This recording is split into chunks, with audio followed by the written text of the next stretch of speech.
আল্লাহুম্মা সাল্লি আলা মুহাম্মাদ ওয়া আলি মুহাম্মাদ ওয়াজ্জিল ফারাজাহুম। আজকের আলোচনার টপিকটা আমি নির্বাচন করেছি আমাদের সম্মানিত রাহবারে মুআজ্জাম, রাহবারে ইনকিলাব ইমাম খামেনি রাহমাতুল্লাহ আলাইহির তারই একটি আশুরার বক্তব্য থেকে আমি আজকের এই বক্তব্যটা নির্বাচন করেছি। তার বক্তব্যেরই সারাংশ বা সারমর্ম বা ব্যাখ্যা বিশ্লেষণ যেভাবেই আমরা উপস্থাপন করি না কেন, এটা আমরা বলতে পারি। রাহবারে মুআজ্জাম ইমাম খামেনি রাহমাতুল্লাহ আলাইহি তিনি তার বক্তব্যের একটি আশুরার একটি বক্তব্যের শুরুতেই তিনি বলেছিলেন যে আশুরা আমাদের মুসলমানদের উদ্দেশ্য করে তিনি বলেছিলেন যে পবিত্র আশুরা এটা বিশ্বকে একটি রক্ষা কবচ, বিশ্বকে রক্ষা কবচ হিসেবে তিনি আশুরাকে নির্বাচন বলেছেন। এবং তিনি বলেছিলেন যে মুসলমানদের উদ্দেশ্য করে, হে মুসলমান, আমরা যদি আশুরাকে ভালোভাবে এবং এর সঠিক ব্যাখ্যা যদি আমরা উপস্থাপন করতে পারি, তাহলে আমরা আমাদের খোদাই যে দায়িত্ব এবং কর্তব্য রয়েছে, এর খোদাই দায়িত্ব এবং কর্তব্য এবং ইসলামী অনুশাসনের আচার অনুষ্ঠান এর সঠিক ব্যাখ্যা এবং আমাদের অন্তরের তাজকিয়া, নাফসের পরিশুদ্ধি আমাদের এর মাধ্যমে আমাদের সম্ভব। কতগুলো পয়েন্ট এখানে রাহবার তিনি বলেছেন যে বিশ্বের রক্ষা কবচ, খোদাই দায়িত্বের আচার আচরণ, ঐশী নির্দেশ পালন এবং আমাদের অন্তরের তাকওয়া বৃদ্ধির জন্যে ইমাম হুসেইন আলাইহিস সালামের এই আশুরার সঠিক ব্যাখ্যা এবং সঠিকভাবে যদি আমরা এটা উপলব্ধি করতে পারি, তাহলে এই বিষয়গুলো আমরা আমাদের ভিতরে উপলব্ধি হবে এবং আমরা এটা অর্জন করতে পারব। অন্যথায় আশুরার সঠিক ব্যাখ্যা যদি, সঠিক শিক্ষা যদি আমরা না গ্রহণ করি, তাহলে প্রতি বছর মহরম আসবে, একদল মহরমের বিরুদ্ধে ফতোয়া দেবে, আর একদল চুপ থাকবে, আর একদল শুধুমাত্র আজাদারি করবে, কান্নাকাটি করবে, বাড়িতে গিয়ে ঘুমাবে, শেষ। এর সঠিক শিক্ষা, সঠিক উপলব্ধি আমাদের অর্জন হবে না। এটা মূলত মহরমের সঠিক শিক্ষা, সঠিক দায়িত্ব এটা কি, এটা মূলত আমাদের যারা আলেম সমাজ রয়েছেন তাদের এটা দায়িত্ব যে এই সময়ে এসে নতুনদের মাঝে ইমাম হুসেইন আলাইহিস সালামের আশুরার এই শিক্ষা, ইমাম হুসেইন আলাইহিস সালামের বিপ্লবের উদ্দেশ্য, ইমাম হুসেইন আলাইহিস সালামের তিনি যে আহলে বায়েতের এতগুলো সদস্যকে কারবালার ময়দানে তিনি আল্লাহর রাস্তায় কুরবানি করে দিলেন, তাদের এই রক্তের শিক্ষা, তাদের এই রক্তের ত্যাগের ফলশ্রুতি আমাদের মধ্যে প্রস্ফুটিত হবে এবং আমরা সত্যিকার অর্থে ইমাম হুসেইন আলাইহিস সালামের এই আদর্শের আদর্শবান হতে পারব। আমরা একবার দরুদ শরীফ পাঠ করি। আল্লাহুম্মা সাল্লি আলা মুহাম্মাদ ওয়া আলি মুহাম্মাদ ওয়াজ্জিল ফারাজাহুম। আমরা যদি একটা ভালো কাজ করি, সেই ভালো কাজের পিছনে আরেক দল থাকবে সেটাকে নষ্ট করার জন্য। এটা বাস্তব। যে কোনো একটা ভালো কাজ আমরা হাতে নেই, তার পিছনে আরেক দল দাঁড়িয়ে যাবে সেই কাজকে কিভাবে থামানো যায়। ঠিক তেমনি আশুরার শিক্ষা, ইমাম হুসেইন আলাইহিস সালামের জন্য আন্দোলন, ইমাম হুসেইন আলাইহিস সালামের জন্য আজাদারি, ইমাম হুসেইন আলাইহিস সালামের জন্য চোখের অশ্রু ঝরানো, এটা অধিক উত্তম একটি গুরুত্বপূর্ণ একটি ইবাদত। আমি এই কারণে এই ইবাদত বলছি, কারণ এটি আইম্মে আলাইহিস সালামের থেকে এটি সুন্নাত হিসেবে আমাদের মধ্যে এসেছে। যত ইবাদতগুলো রয়েছে, যত ভালো ইবাদতগুলো রয়েছে, মুস্তাহাব কাজগুলো রয়েছে, সবচেয়ে ভালো এবং সর্বশ্রেষ্ঠ একটি কাজ হচ্ছে ইমাম হুসেইন আলাইহিস সালামের জন্য আজাদারি করা। আমি বলছি আজাদারির উদ্দেশ্য আমাদের মাথায় রাখতে হবে। আজাদারির উদ্দেশ্য শুধুমাত্র চোখের অশ্রু ঝরানো এটা নয়। আজাদারির উদ্দেশ্য হচ্ছে ইমাম হুসেন আলাইহিস সালামের জীবনী থেকে, ইমাম হুসেন আলাইহিস সালামের বিপ্লবের যে কারণগুলো, বিপ্লবের যে উদ্দেশ্যগুলো, এটা অর্জন করা, এটাকে বলা হয় আজাদারি। ঠিক তেমনি আমরা যখনই ইমাম হুসেন আলাইহিস সালামের এই আজাদারি থেকে যখন আমরা শিক্ষা গ্রহণ করতে যাব, তৎক্ষণাৎ আমাদের সবচেয়ে বড় শত্রু শয়তান, সে আমাদের পিছনে লাগবে এবং শয়তানের অসংখ্য চেলাপালা রয়েছে, তারা এর বিরুদ্ধে কার্যক্রম শুরু করবে, যেটা আমরা বর্তমান সময়ে লক্ষ্য করছি যে ইমাম হুসেন আলাইহিস সালামের এই আজাদারি, ইমাম হুসেন আলাইহিস সালামের শোক মজলিসের বিপরীতে কিভাবে ফতোয়া দেওয়া হচ্ছে, কিভাবে এর বিষয়ে যাতে মানুষ এখান থেকে নিরুৎসাহিত হয়ে যায়, মুমিনগণ এটা থেকে যেন বিরত থাকে, এই চেষ্টাই তারা চালাচ্ছে। এটা একটি ভালো কাজের বিপরীতে শয়তানের একটা কার্যক্রম। আর আল্লাহ রাব্বুল আলামিন পবিত্র কোরআনে সূরা ইয়াসিনে তিনি স্পষ্টভাবেই বলেছেন যে শয়তান তোমাদের জন্য হচ্ছে প্রকাশ্য শত্রু, সে তোমাদের জন্য সিরাতুল মুস্তাকিমের পথে দাঁড়িয়ে থাকবে। যখনই তোমরা সিরাতুল মুস্তাকিমের পথে হাঁটা শুরু করবে, সে সেখান থেকে তোমাদেরকে ধরে নিয়ে বিপদগামী রাস্তায় তোমাদেরকে নিয়ে যাবে। এটা আমরা আমাদের আত্মিকভাবে, আমাদের অন্তরের মধ্যে এটা আমাদের উপলব্ধি করতে হবে। যখন আমরা লক্ষ্য করব যে আমি একটা ভালো কাজ করছি, সেখান থেকে কি আমার মনের ভিতরে বাধা আসতেছে কিনা, আমাকে অন্যভাবে প্রলোভন দেওয়া হচ্ছে কিনা, তাহলে বুঝতে হবে যে আমি সঠিক রাস্তায় আছি। সেটা হতে পারে আত্মিকভাবে, হতে পারে বাহ্যিকভাবে। সমাজের কোনো মানুষে, এটা আমার গতকালকের আলোচনা ছিল আশুরার শিক্ষার ব্যক্তিগত ক্ষেত্র এবং সামাজিক ক্ষেত্র। তো সমাজের ক্ষেত্রেও এটা অনেকেই এই কাজে বাধা দিতে পারে, যেটা ইতিহাস বিশ্লেষণ করলে আমরা দেখতে পাই যে বছরের পর বছর, যুগের পর যুগ বাধা দেওয়া হয়েছে, এখনো বাধা দেওয়া হচ্ছে। আমার আলোচনার মূল বিষয়ে ফিরে আসি। ইমাম হুসেন আলাইহিস সালামের আন্দোলন, ইমাম হুসেন আলাইহিস সালামের জন্য যে আমরা শোক মজলিস করছি, এই শোক পালনের গুরুত্ব এবং এর দর্শন। এখানে 4টি উদ্দেশ্য বর্ণনা করা হয়েছে। আমরা 4টা কারণে মূলত ইমাম হুসেন আলাইহিস সালামের জন্য আমরা শোক পালন করব। তো 4টা কারণ শোনার আগে আরেকবার আমরা দরুদ শরীফ পাঠ করি। সাল্লি আলা মুহাম্মাদ ওয়া আলে মুহাম্মাদ ওয়াজ্জিল ফারাজাহুম। আমি আমার খুতবাতে প্রথমেই পবিত্র কোরআনের সূরা ইব্রাহিমের 5 নম্বর আয়াত, এটা আমি উল্লেখ করেছিলাম। আল্লাহ রাব্বুল আলামিন এইরকম অসংখ্য আয়াত রয়েছে যে নিদর্শন সম্পর্কে, এটা কোনো ব্যক্তি সম্পর্কে অথবা কোনো জাতি সম্পর্কে অথবা কোনো ঘটনা সম্পর্কে আল্লাহ রাব্বুল আলামিন এগুলো নিদর্শন হিসেবে উপস্থাপন করেছেন, আয়াত নিদর্শন হিসেবে উপস্থাপন করেছেন। আল্লাহ রাব্বুল আলামিন এখানে বলছেন ওয়ালাকাদ আরসালনা মূসা বিআয়াতিনা, আমি যখন মূসাকে আমার নিদর্শন প্রেরণ করলাম, আন আখরিজ কওমাকা, এবং তাকে বলা হলো যে তুমি তোমার কওমের কাছে ফিরে যাও, মিনাজ জুলুমাতি ইলা নূর, তোমার কওমকে অন্ধকার থেকে আলোর দিকে বের করে নিয়ে আসো। এটা কি সেখানে সূর্য ছিল না? এখানে বলা হচ্ছে যে অন্ধকার থেকে, মানে তারা যে গুমরাহির ভিতরে আছে। সূরা ফাতিহাতে আমরা পড়ে দেখি গায়রিল মাগদুবি আলাইহিম ওয়ালাদ-দাল্লিন, আমরা গুমরাহির পথে আমরা নেই, আমাদেরকে গুমরাহির পথ থেকে আমাদেরকে রক্ষা করুন।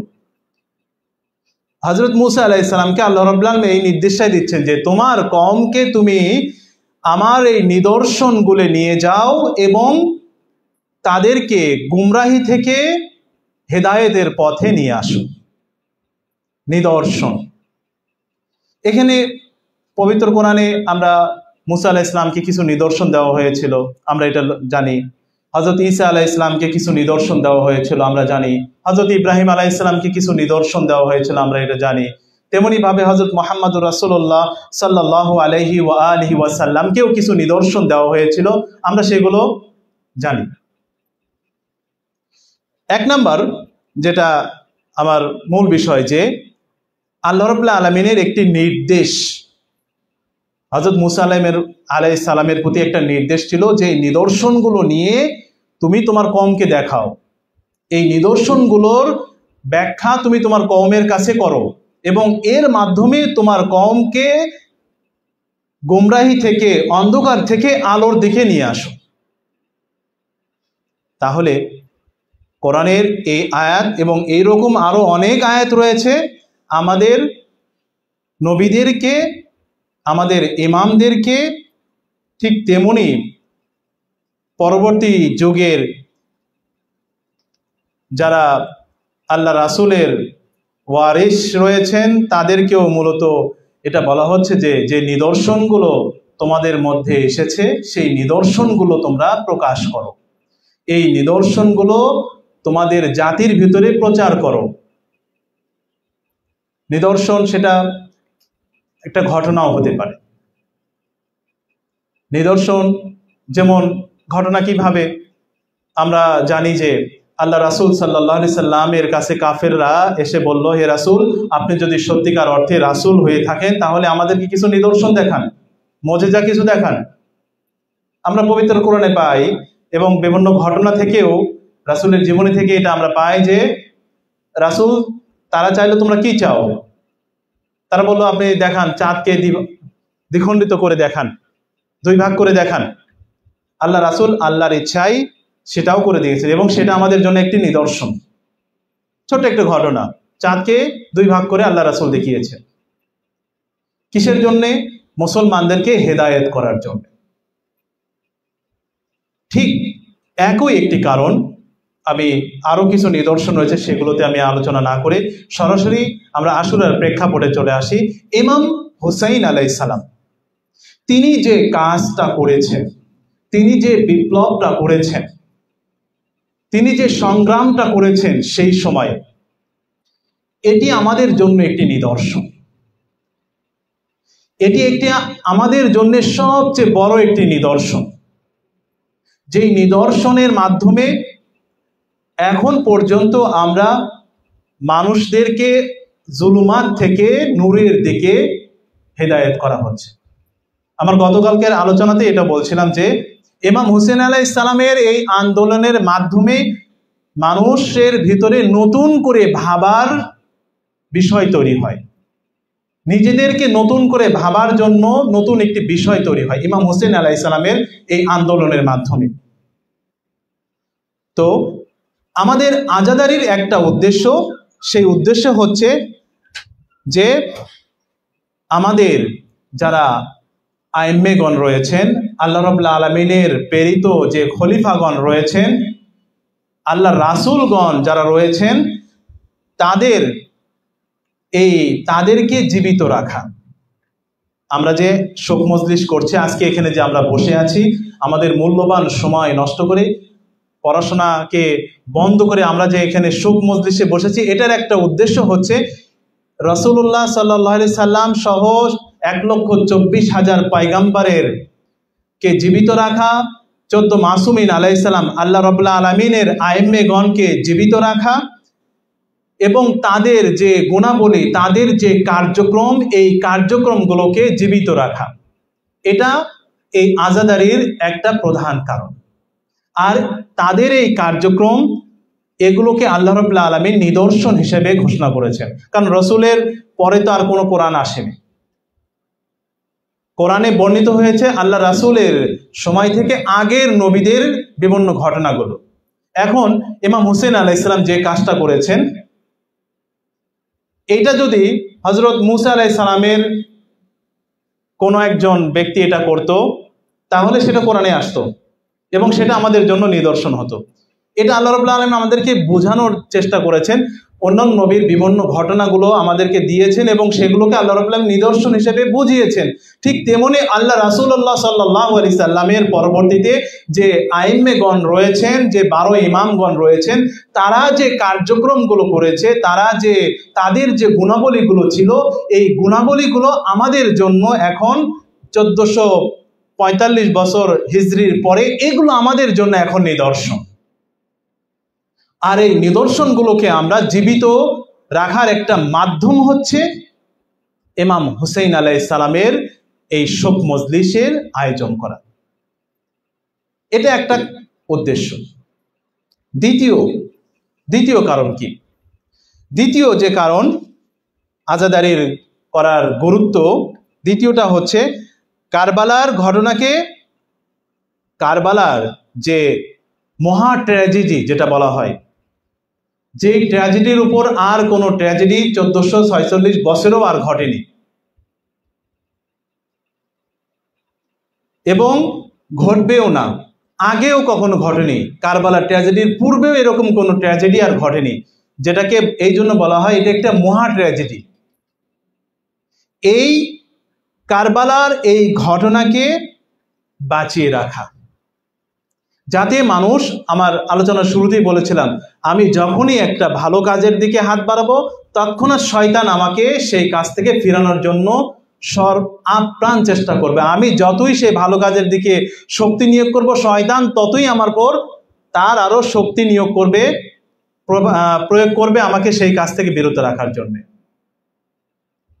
কারবালার ইমাম হুসেন আলাইহিস সালামের এই বিপ্লবের উদ্দেশ্য, ইমাম হুসেন আলাইহিস সালামের এই ত্যাগকে জীবিত রাখার এটা একটা কারণ হচ্ছে এই শোক মজলিস। যদি আজকে আমরা এখানে শোক মজলিস না করতাম, আমরা একটু এখনকার কথা বলি, যদি এখন আমরা এই শোক মজলিসের আয়োজন না করতাম, আমরা কি ক্ষণক্ষরেও কিঞ্চিত পরিমাণ হলেও ইমাম হুসেন আলাইহিস সালামকে নিয়ে চিন্তা পর্যন্ত করতাম? একটু বলি তো, আমরা করতাম না।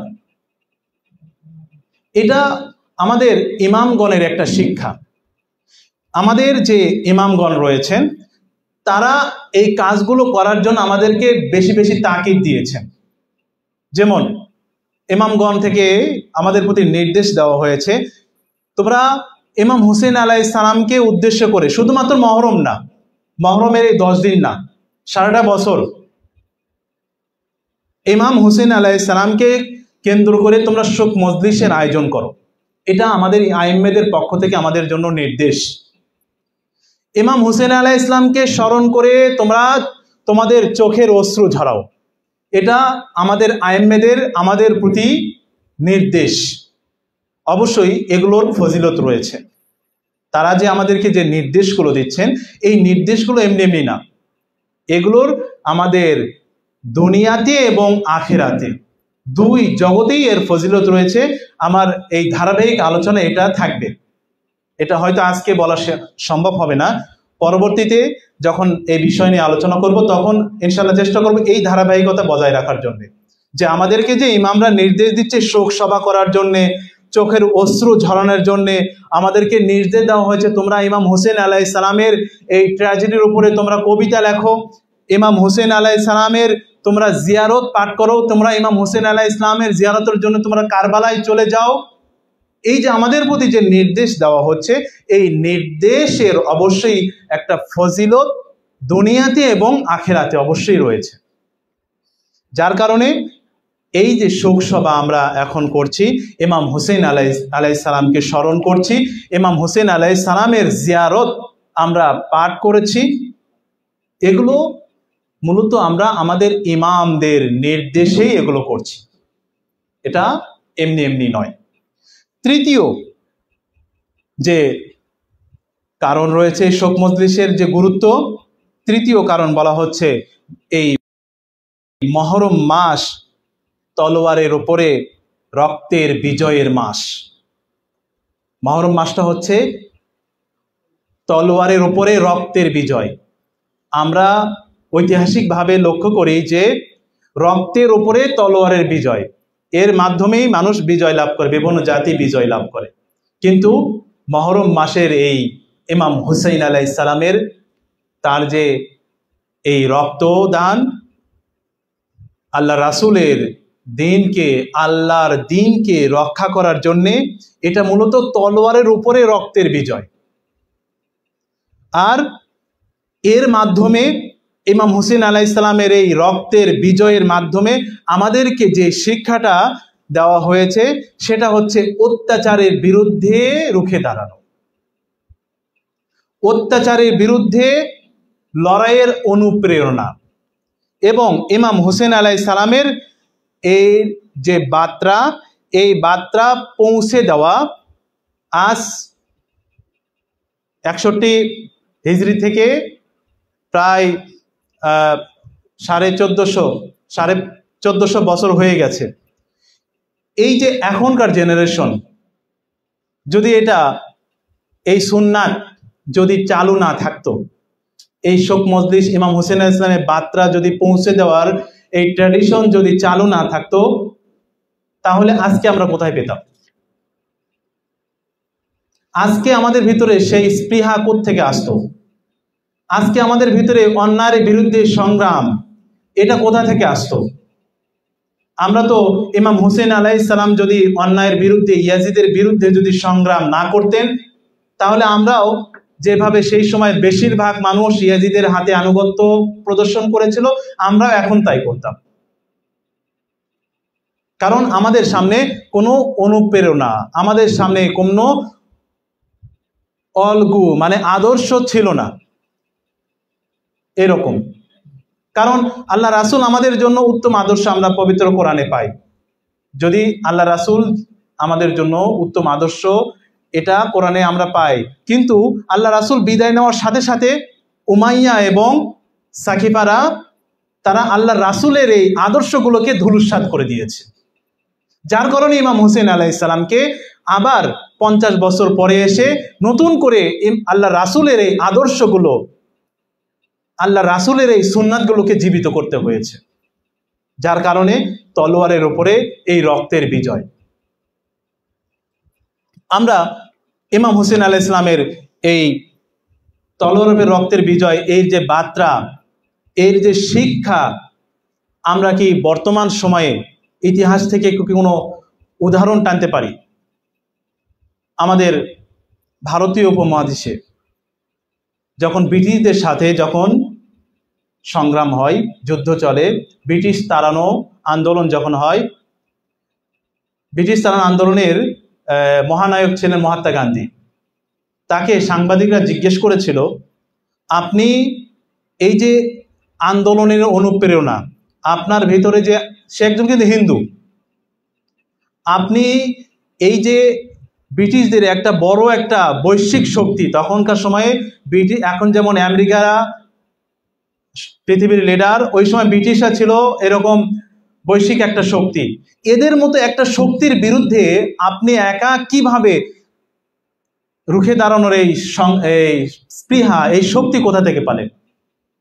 মহাত্মা গান্ধী তখন বলেছিল, আমি এই বৈশ্বিক শক্তির বিরুদ্ধে দাঁড়ানোর অনুপ্রেরণা আমি কারবালা থেকে পেয়েছি। আর ঘটেছেও তাই, ব্রিটিশরা আমাদের এই ভারতীয় উপমহাদেশ থেকে বিতাড়িত হয়েছে। দ্বিতীয় উদাহরণ, এখন জলজান্ত পৃথিবীর মধ্যে সবচেয়ে রোল মডেল ইসলামী বিপ্লব, ইরানের ইসলামী বিপ্লব। ইরানের ইসলামী বিপ্লব তারা পৃথিবীর বৈশ্বিক শক্তি আমেরিকা, ইসরায়েল, ব্রিটেন সমস্ত শক্তির বিরুদ্ধে দাঁড়িয়ে তারা সেখানে ইসলামের ফুল সেখানে ফোটায়, ইসলামের সৌন্দর্য সেখানে প্রস্ফুটিত করে, ইসলামের বিজয় সেখানে হয়। আর এই ইসলামী বিপ্লবের মহানায়ক ইমাম খোমেনি রাহমাতুল্লাহ আলাইহি তিনি তার অসংখ্য বক্তৃতা এটা বলেছেন, আমাদের এই আন্দোলনের শিক্ষা কারবালা। আল্লাহুম্মা সাল্লি আলা মুহাম্মাদ ওয়া আলি মুহাম্মাদ ওয়াজ্জিল ফারাজাহুম।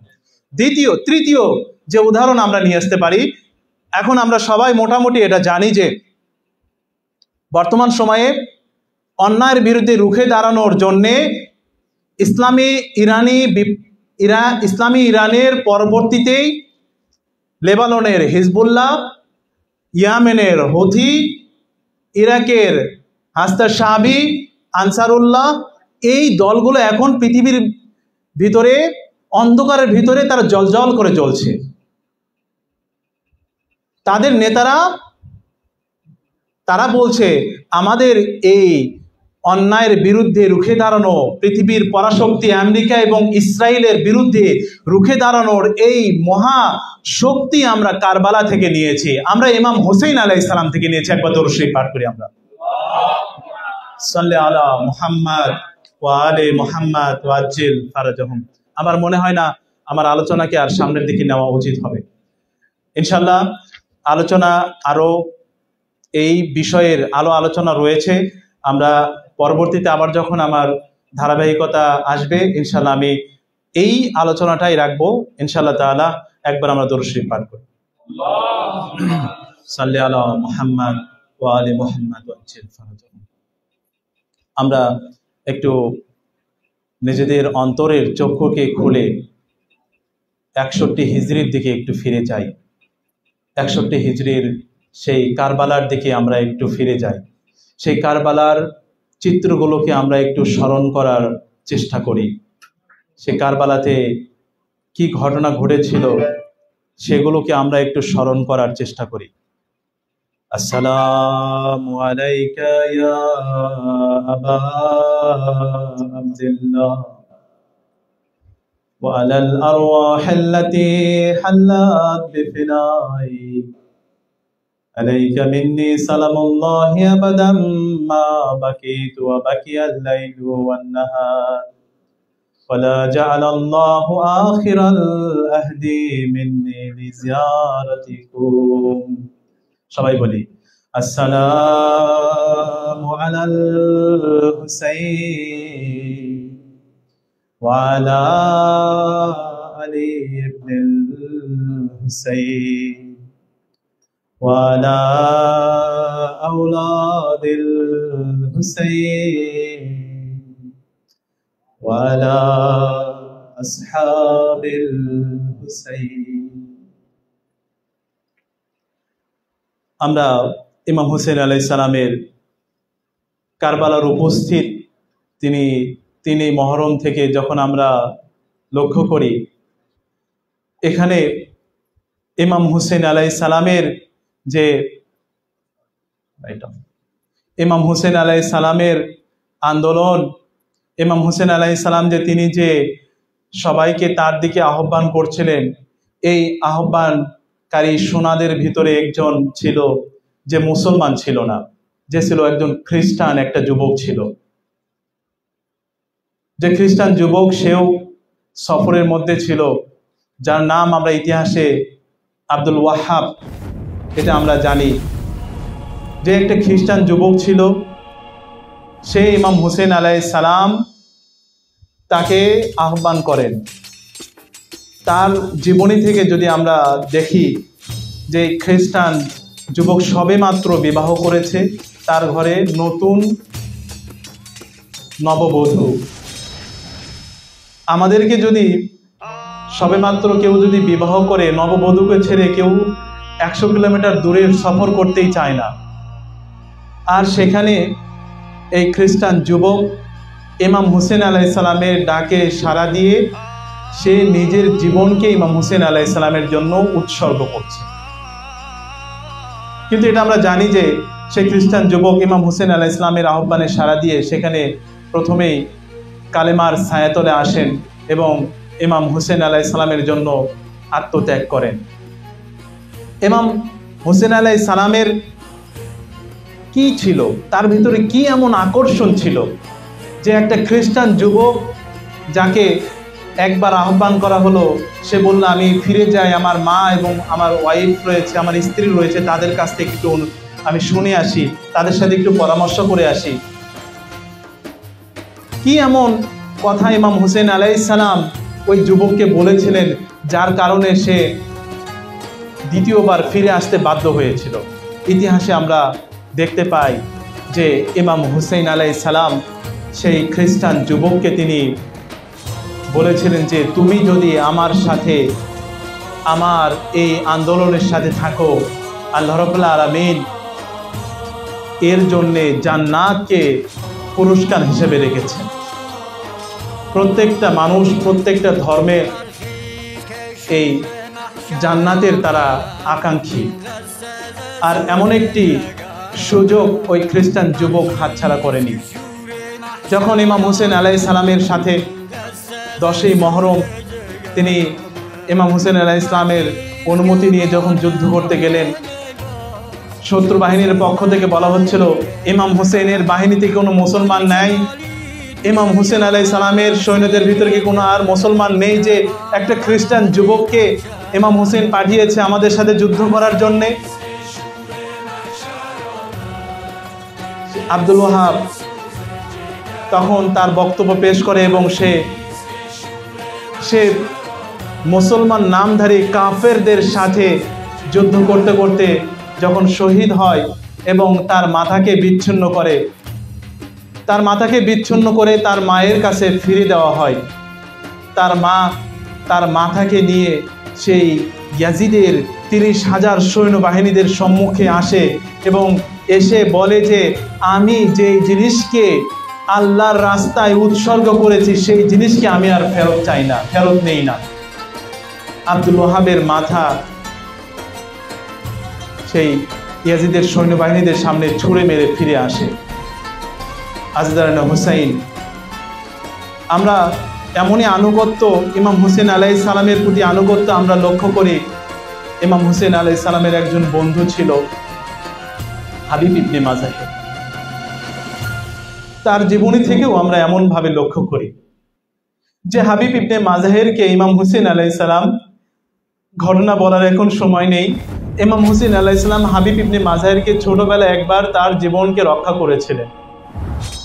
সে হাবিব ইবনে মাজাহির, হাবিবের পিতা মাজাহির যে ছিল আল্লাহ রাসূলের প্রতি পূর্ণ আনুগত্য, ইমাম আলী আলাইহিস সালামের ইমামতের প্রতি, ইমাম আলী আলাইহিস সালামের প্রতি পূর্ণ বেলায়েতের প্রতি আনুগত্য প্রদর্শনকারী, ঠিক তেমনি হাবিবও ছিল ইমাম আলী আলাইহিস সালামের বেলায়েতের প্রতি পূর্ণ আনুগত্যকারী। ঠিক তেমনিভাবে হাবিব ইবনে মাজাহির সে ইমাম হুসেন আলাইহিস সালামের ইমামতকালীন সময়েও ইমাম হুসেন আলাইহিস সালামের প্রতি পূর্ণ আনুগত্যকারী। কেন তারা এইভাবে ইমাম হুসেন আলাইহিস সালামের আনুগত্যকে প্রদর্শন করেছিল? যেভাবে আমরা রাসূলের হাদিস থেকে আমরা দেখতে পাই যে ইমাম হুসেন আলাইহিস সালামের যুগের ইমামের আনুগত্য করাই হচ্ছে আল্লাহর আনুগত্য করা, যুগের ইমামকে ত্যাগ করাই হচ্ছে আল্লাহকে ত্যাগ করা।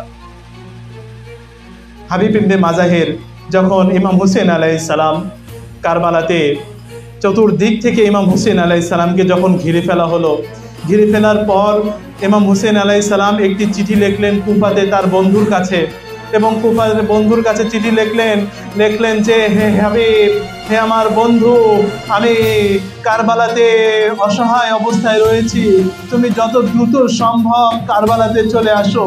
হাবিব যখন চিঠিটা পেল, ইমাম হুসেন আলাইহিস সালামের খাত, ইমাম হুসেন আলাইহিস সালামের হাতে লেখা যখন চিঠিটা পেল, হাবিব ইবনে মাজাহির ইমাম হুসেন আলাইহিস সালামের এই চিঠিটা কতটা, তার চিঠিটাকে কিভাবে তিনি সম্মান করলেন। ইমাম হুসেন আলাইহিস সালামের এই চিঠিকে তিনি বুকের সাথে জড়িয়ে নিলেন, দুই গালের সাথে লাগালেন, ইমাম হুসেন আলাইহিস সালামের লেখার উপরে তিনি চুম্বন দিলেন, দিয়ে তার ঘরের ভিতরে ফিরে আসলেন। হাবিবের স্ত্রীকে হাবিব তার স্ত্রীকে পরীক্ষার জন্য বলছে, হে আমার স্ত্রী, তুমি কি আমাকে অনুমতি দিবে? ইমাম হুসেন আলাইহিস সালাম আমাকে যুদ্ধের জন্য আহ্বান করছে। ইমাম হুসেন আলাইহিস সালাম কারবালার ময়দানে নির্মম অবস্থায় রয়েছে, অসহায় অবস্থায় রয়েছে, তাকে সাহায্য করার মতো কেউ নেই তার সঙ্গী সাথীরা ছাড়া। হে আমার স্ত্রী, তুমি কি আমাকে অনুমতি দিবে ইমাম হুসেন আলাইহিস সালামকে সাহায্য করার জন্যে? হাবিবের স্ত্রী তাকে বলছে, হে হাবিব, তুমি কিভাবে আমার কাছে অনুমতি চাও? যে হাবিব, যে ইমাম হুসাইন তোমাকে ছোটবেলায় একবার নতুন জীবন দিয়েছে, সেই হুসাইন তোমাকে এখন সাহায্যের জন্য ডাকছে, তুমি আমার কাছ থেকে অনুমতি চাচ্ছ তোমার ইমামকে, আমাদের ইমামকে সাহায্য করার জন্যে? হাবিবের স্ত্রী বলছে, হে হাবিব, তুমি যদি যুদ্ধ করতে ভয় পাও তাহলে তুমি ঘরের ভিতরে বসে থাকো, তোমার ঘোড়া এবং তোমার তলোয়ারকে আমাকে দিয়ে দাও, আমি ইমাম হুসেন আলাইহিস সালামের জন্য সাহায্যের জন্য চলে যাব। ইমাম হাবিব তার স্ত্রীকে বলছে, আমি শুধুমাত্র তোমার ঈমানকে পরীক্ষা করার জন্য এই কথাগুলো বলেছি। হাবিবের স্ত্রীর কাছ থেকে বিদায় নিয়ে, তা আমরা জানি কুফার অবস্থা তখন খুব বেশি ভালো ছিল না, বিশেষ করে আহলে বায়তের যারা অনুসারীরা ছিল তাদের বাড়িকে ইয়াজিদের সৈন্যবাহিনী দ্বারা ঘেরাও করে রাখা হয়েছিল, নখদর্পণে রাখা হয়েছিল। তারা যেন ইমাম হুসেন আলাইহিস সালামকে সাহায্য করতে কারবালায় পৌঁছতে না পারে, চতুর্দিক থেকে সেই ব্যবস্থা করে রাখা হয়েছিল। হযরতে হাবিব এই ব্যবস্থাগুলোর মধ্যে ভেদ করে রাতের অন্ধকারে তার ঘোড়াকে নিয়ে, হাবিবের একজন দাস ছিল, সেই দাসকে আগে পাঠিয়ে দিয়ে হযরতে হাবিব পিছনে পিছনে হেঁটে হেঁটে কারবালাতে পৌঁছে যায়। কারবালাতে, কুফা থেকে কারবালাতে পৌঁছানো অনেক লম্বা রাস্তা, আমরা জানি, আমরা সেখানে গিয়েছিলাম, 3 দিন লাগে সেখানে পৌঁছতে, হেঁটে যেতে।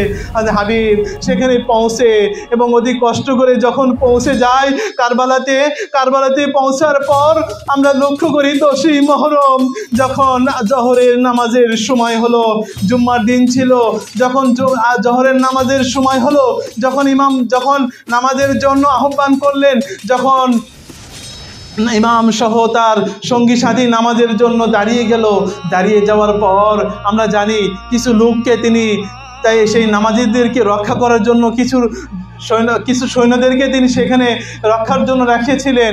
তার মধ্যে একজন ছিল, হাবিবও ছিল, যে ইমাম হুসেন আলাইহিস সালাম যেখানে নামাজ পড়ছিলেন সেখানে দাঁড়ানো। আমরা জানি আমরা নামাজ পড়া অবস্থায় আমাদের উপরে একজন মুসলমান কখনো হামলা করতে পারে না, অথচ ইয়াজিদের বাহিনী 30,000 সেখানে মুসলমান। ইমাম হুসেন আলাইহিস সালাম যখন জোহরের নামাজের জন্য দাঁড়িয়ে গেছেন, তখন তারা বলছে এখনই একটা উপযুক্ত সময় ইমাম হুসেন আলাইহিস সালামকে হত্যা করার, ইমাম হুসেন আলাইহিস সালামকে হত্যা করার, তার সঙ্গী সাথীদেরকে একবারে মূলোৎপাটন করার এখনই উপযুক্ত সময়। এই নামাজের সময় আমরা তারপর হামলা করব। বৃষ্টির মতো তীর বর্ষণ করা শুরু হলো, বৃষ্টির মতো বর্ষা বর্ষণ করা শুরু হলো। চতুর্দিক থেকে হাবিব সহ যারা এখানে দাঁড়িয়ে ছিল তারা সবাই বর্ষার আঘাতে ক্ষত বিক্ষত হয়ে গেল।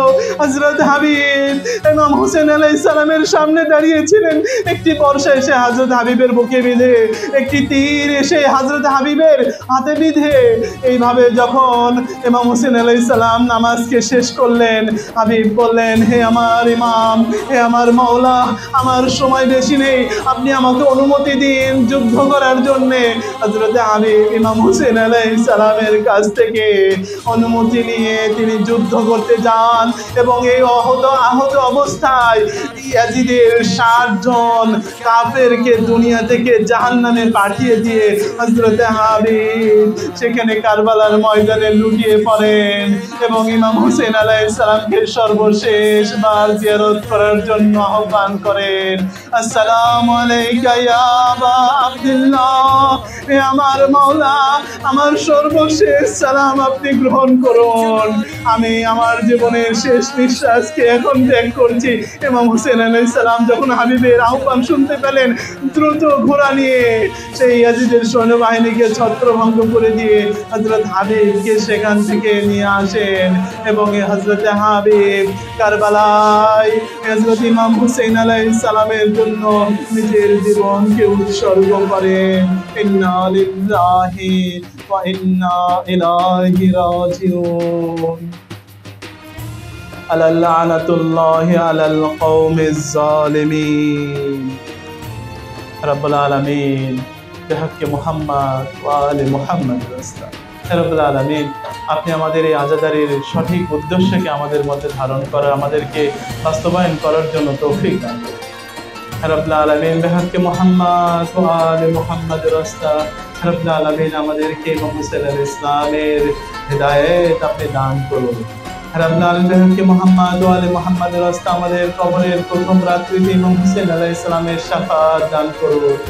রব্বুল আলামিন, আমাদের পিতামাতা, আত্মীয় স্বজন যারা এই পৃথিবী থেকে বিদায় নিয়েছে তাদেরকে আপনি এই কারবালার শহীদানদের ওয়াসিলাতে তাদেরকে ক্ষমা করে দিন, তাদের বারজাখের জগতে হাম্মাম গাম্মামকে আপনি দূর করে দিন। রব্বুল আলামিন, তাদেরকে বেহেশতের সুবাতাস তাদের উপর নাজিল করুন। রব্বুল আলামিন আপনি আমাদের পিতামাতাকেও ক্ষমা করে দিন। আমাদের পিতামাতারা যারা জীবিত রয়েছে তাদেরকে সুস্থ রাখুন, তাদের হায়াতকে দীর্ঘায়িত করুন। রব্বুল আলামিন আপনি আমাদেরকেও সুস্থ রাখুন। রব্বুল আলামিন আপনার কাছে আমাদের একটি মাত্র আরজি, আমাদের যুগের ইমাম মাহদী আলাইহিস সালামের কষ্টকে আপনি লাঘব করে দিন।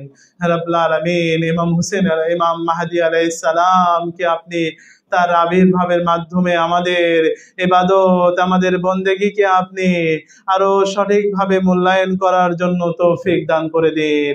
রব্বুল আলামিন ইমাম মাহদী আলাইহিস সালামের আগমনের মাধ্যমে পৃথিবী থেকে অন্যায়, অত্যাচার, জুলুমকে আপনি দূর করে দিন। বিরহমাতিকা ইয়া আরহামার রাহিমিন। আমিন সুম্মা আমিন। বাকি লা ইলাহা ইল্লাল্লাহু মুহাম্মাদুর রাসূলুল্লাহ সাল্লাল্লাহু আলাইহি ওয়া আলিহি ওয়া সাল্লাম। মাতুম ইমাম হুসাইন আলাইহিস